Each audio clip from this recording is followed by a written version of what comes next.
Hola, buenas noches. Tengo que presentar una idea que estoy realizando desde el 2009 sobre las ciudades y consiste en un nuevo enfoque del estudio de la ciudad y de la metodología de desarrollo para la regeneración de las zonas que están más degradadas en los entornos habitacionales, tanto rurales como territoriales o urbanos. En este caso lo he aplicado a una propuesta para el barrio donde vivo, que es Tetuán, Madrid.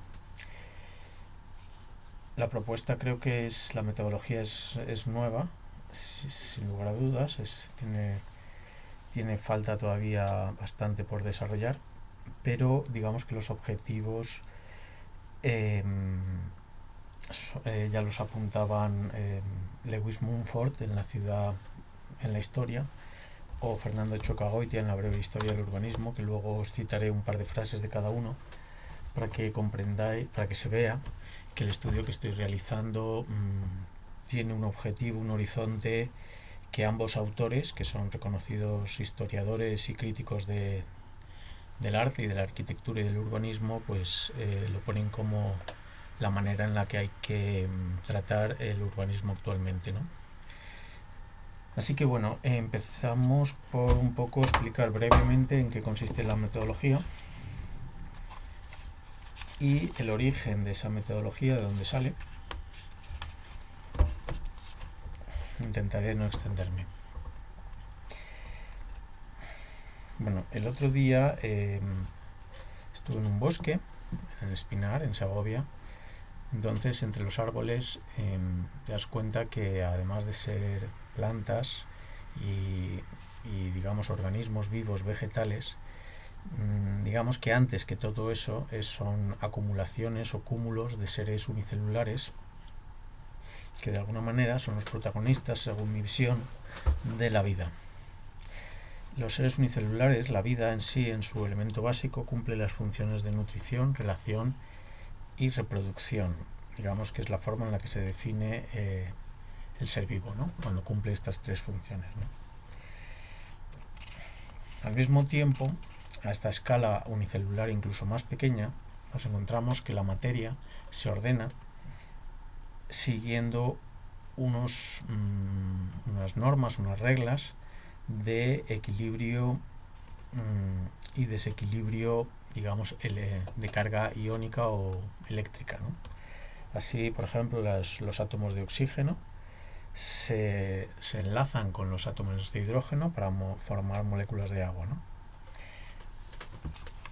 Estas moléculas tienen forma tetraédrica y pueden formar cadenas estables y rígidas cuando forma el hielo, o digamos fluidas inestables, es decir, que tienen cierta viscosidad porque los enlaces del hidrógeno y el oxígeno pueden ser enlaces fuertes o enlaces débiles, entonces formaría el agua, que está en constante movimiento, o incluso pueden estar descompuestas las moléculas en pequeños trozos independientes, que entonces formaría lo que es el agua gaseosa, ¿no? El vapor de agua. Lo que quiero decir es que el principio de funcionamiento de la materia es bien sabido que depende de los equilibrios atómicos, digamos, de sus componentes, ¿no? Y que esos equilibrios tienen una ordenación que forma desde el inicio de la materia las formas geométricas o incluso los fractales, ¿no? Cuando una cantidad de agua tiene hidrógenos sueltos, oxígenos, entonces tiene un pH positivo o un pH negativo. Los seres vivos, para poderse mantener, digamos, con cierta salud, tienen que mantener un pH estable. Por lo tanto, entra el carbono, el tampón bicarbonato, para poder, digamos, ceder o absorber hidrógenos y oxígenos para formar cadenas estables de pH, ¿no? De esta manera se empiezan a formar moléculas y seres pluricelulares y digamos que a partir de ahí encontramos que que la humanidad, de alguna manera, empieza a cobrar protagonismo, ya que hemos pasado de una escala unicelular a seres pluricelulares en los que los seres humanos nos erigimos como la especie más evolucionada, ¿no? Entonces ahí es cuando el ser humano desarrolla la filosofía, el pensamiento, para entender las distintas formas en que podemos vivir y podemos estar, etcétera, ¿no?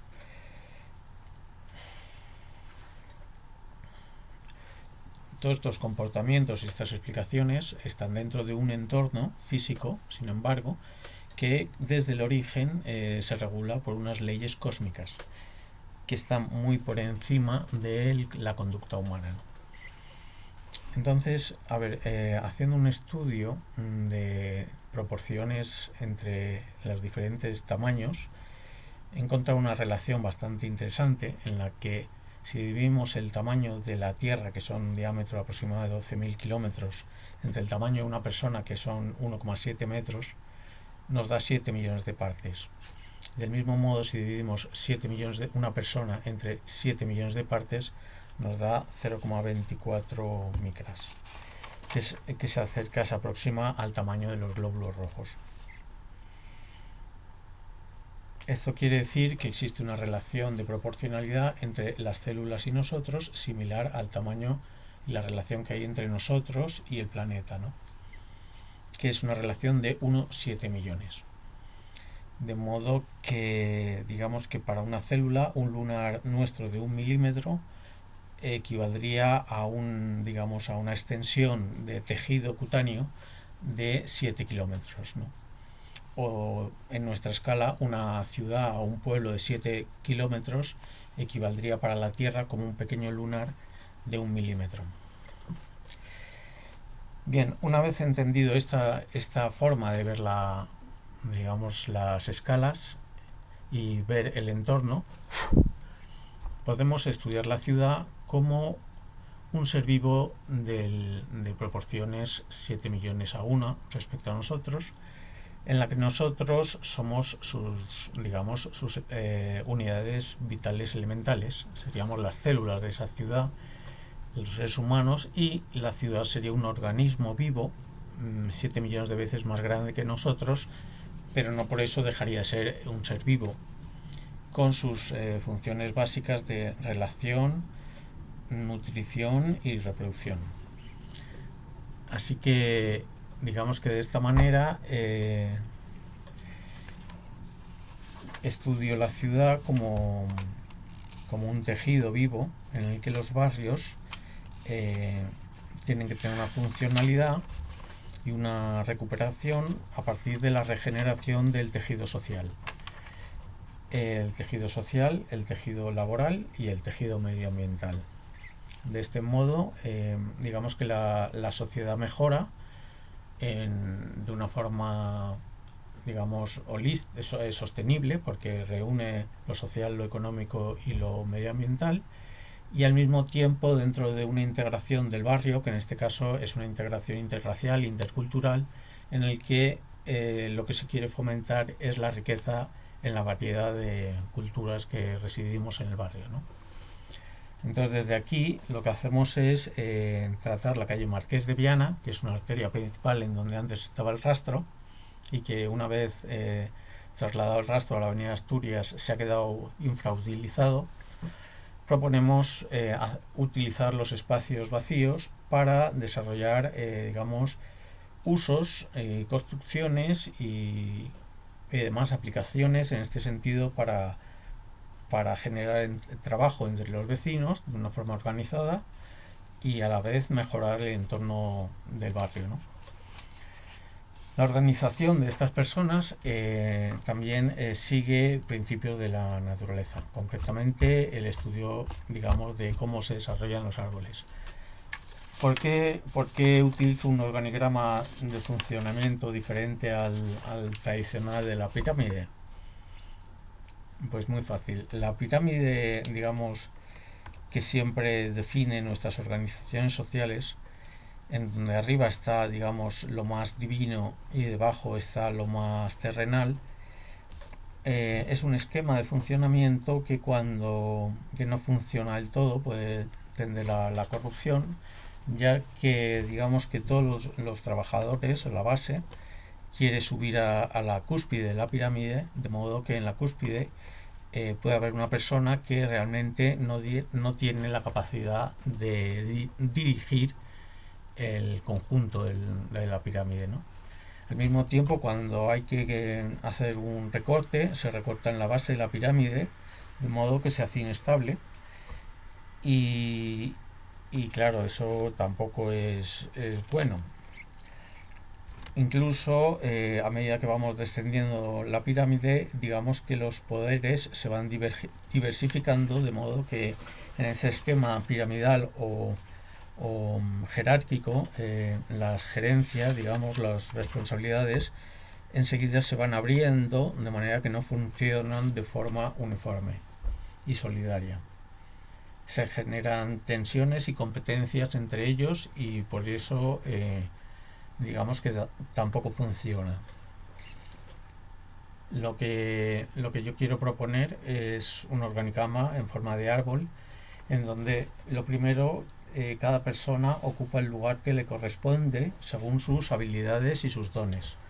Empezaríamos por las semillas, que son personas que tienen ciertas dotes para plantar, para digamos germinar proyectos nuevos, y a través de los recursos que serían las raíces, que están en la tierra, no están en lo divino, cuando el suelo es fértil, pues puede germinar la semilla, el proyecto, la idea, el desarrollo en un árbol, en una nueva organización en árbol, en donde el tallo son las gerencias que van reunidas, como la savia del árbol, y donde las ramas son los objetivos y los proyectos. Pues puede ser un cine de barrio, una churrería, o un comedor popular, o una piscina, unos baños, o lo que se considere, o unas viviendas en cooperativa, un centro social, etc. De las ramas salen las hojas, que son los trabajadores. En este caso, los trabajadores se encuentran en la cúspide digamos, de la organización, y ellos hacen la función de transformar, digamos, igual que las hojas hacen la metamorfosis a través de la fotosíntesis transforman la energía solar en energía, en vida. Pues los trabajadores transforman, digamos, con su trabajo el entorno degradado en un entorno positivo y regenerado. De modo que ahí también salen los frutos, y de los frutos vuelven a salir nuevas semillas, que son nuevas personas que vuelven a desarrollar ideas similares en otros sitios. Incluso en esta forma de estudiar la ciudad te puedes dar cuenta que las formaciones de las hojas, voy a enseñar un dibujito,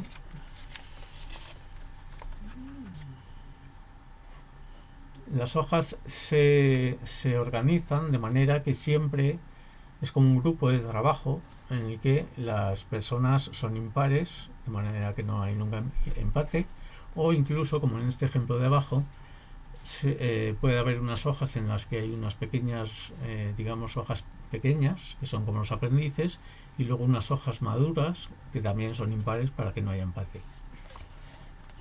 Digamos que estudiando la botánica y estudiando la naturaleza, podemos entender que aplicando un método de esta manera, se podría garantizar, haciéndolo bien y con control de calidad, etcétera, y seguimiento, en coordinación con la Junta y con los sistemas administrativos, más que nada para que las cosas que se hagan estén en consenso y haya un funcionamiento positivo y ágil, pues se garantiza que la ciudad se regenere, ¿no? Y es que, en el fondo, soy Puigdemont.